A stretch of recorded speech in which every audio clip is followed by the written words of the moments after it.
These are 5 things I've learned in 5 years of renovating my house. Number 1, you will not be the one to knock your house down. One of my mantras throughout this entire renovation process has been, this house has stood for 150 years. I am not going to be the one to knock it over. When you're tackling projects that you don't know anything about, you're trying to figure out a plumbing thing, or a carpentry thing, or a rotted sill, or a leaking roof, it can feel like you are going to be the one to knock this thing over. But that's really unlikely. Houses are built to last, even if you feel like yours is like a modern flimsy one or an old rotted one. Like, they're built to last, and it would take a lot to tear it down. I have had so many things go wrong during this renovation.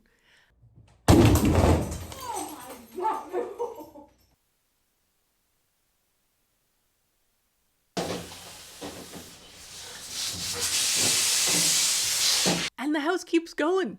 I'm not going to be the one to knock it down. Don't let that stop you from attempting to fix things or to learn new things and work on your house. Number 2, you do not have to be optimal or do things in order. Owning a house is like being a general manager of a very complicated project. You have so many different things going on, and possibly so many things going wrong, that it can be overwhelming to choose where to start. You can have so many projects that you want to achieve or accomplish, again, that you don't know where to start. I don't think that there is an ideal way to do things. Actually, that's not true. There is an ideal way to do things, but that doesn't mean that you should adhere to it. Before I bought my home, I had an inspection done. It's a laughable document. like everything was wrong. Basically, I got the inspection back and the guy was like, everything that could be wrong is wrong. You need a new roof 2 years ago. You need to re-insulate everything. You need to redo your electrical. You have some plumbing issues. Like, everything that could be wrong with this house was wrong. One thing that can help guide you is an emergency, like the roof. The roof leaking, that was like, okay, I actually do have to do that now. And that's kind of nice to know because you can prioritize that. Some things will emerge as immediate priorities. But after those, you kind of have so many different projects that it's hard to triage. And I think you should just do the one you're most excited to do. No one is there watching you. They are not judging you on what order you do things and if it was the optimal way to go about things. Well, really, you should have done the windows before you did the attic insulation because of these reasons. Or, God, it's weird that you did the flooring before you did the painting because of these reasons. Don't think about that. It doesn't lead to success. It just leads to more stress. It leads to feeling paralyzed with decision making. If you just follow your gut and do things in the order that you feel like doing them, you will get more done. Most home renovations and problems you have to fix, you will have to fit in with the rest of your life. You have to squeeze them into a weekend or in an evening. So just going for the one that sparks joy, excites you right now, will move the needle forward. And in the end, it doesn't really matter what order you did things in if they all get done. Number 3, your renovation will not go according to plan. If you accept this, you can have so much more fun with the process.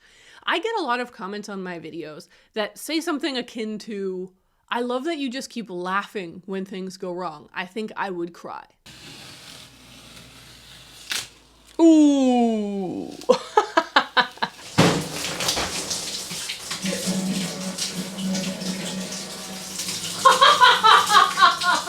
Now, part of this is probably just genetically, I am a happy person. But secondly, I think it's actually been through exposure. I didn't laugh as much at the beginning because I wanted things to go according to the plan I'd set out. I'm going to renovate this office. First, I want to just remove the cardboard from the walls. Then I want to paint the walls. Then I want to build my shelves. Like, I have an order that makes sense to me. The second you start your renovation, things will not go according to plan. They're going to go awry. Like, I just assure you that they're going to go awry. I have friends who told me they were trying to hang a plant and it went like like that's the simple type of project, and suddenly you realize you don't know where the stud is, and you don't own a stud finder, so now you have to go to the hardware store and buy a stud finder, and then you find out there is no stud there, so the kind of screw you thought you were going to use is the wrong kind of screw. The amount of times that I have started on a project and before I actually get to do the thing I thought I wanted to do, I have to do 8 things because it turns out no, you don't get to do that. You have to set this up. And before you set that up, you have to break that. And before you break that, you need to open this. You should make a plan. You can't get far without some semblance of a plan. But you also have to accept the flow of the renovation. It's a river. You're going to try and navigate it. You have a kayak, you have your paddle, you can fight this thing. You can generally go the way that you want, but not in a straight line. Most of the people watching this video are amateurs trying to fix a little thing that broke in their house, or trying to paint a room, or trying to do a cute thing, right? You don't know about that thing. You're not a professional at that thing. You have a job that you are a professional at. You know how to do that other thing, or you have a hobby you're really good at. That's your thing. Wallpapering's not your thing. Painting walls might not be your thing. Building bookshelves might not be your thing. So why would you expect it to go perfectly? It can't go perfectly.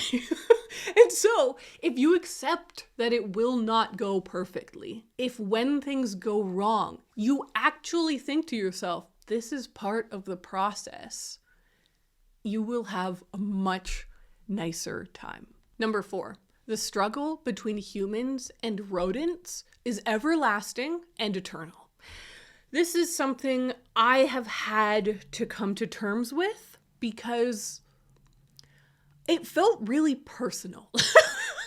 I live in the countryside and I knew mice were going to be a thing. Like, it's just a thing when you live in the countryside. But like I say that, even when you live in the city, like, tell anyone who lives in a city, do you have mice? You probably lived in a place with mice, right? It's a thing. But then I had a squirrel problem. And I started to take that really personally because it just felt like I was failing somehow. Like, if I was a better homeowner, the squirrels wouldn't have got in. But the truth is, it's not a personal war. This, me versus the nature outside my home, is a battle that has been going on for thousands of years. I am but one person in a long lineage of people. You know, like, my ancestors fought rodents. This to me is emblematic of a larger idea as well, that I will never fully defeat the rodents. The rodents are going to keep showing up and they're going to keep trying to get into my house. They want to live in my house for the same reason I want to live in my house. It's very nice. This is a nice place. It's warm, it's dry, it's cozy, right? It's cute. They want to live here too. I don't want them to live here because they chew through my electrical, they destroy my insulation, and they're dangerous, like they carry disease. So I don't want them here. They want to be here. That's the struggle.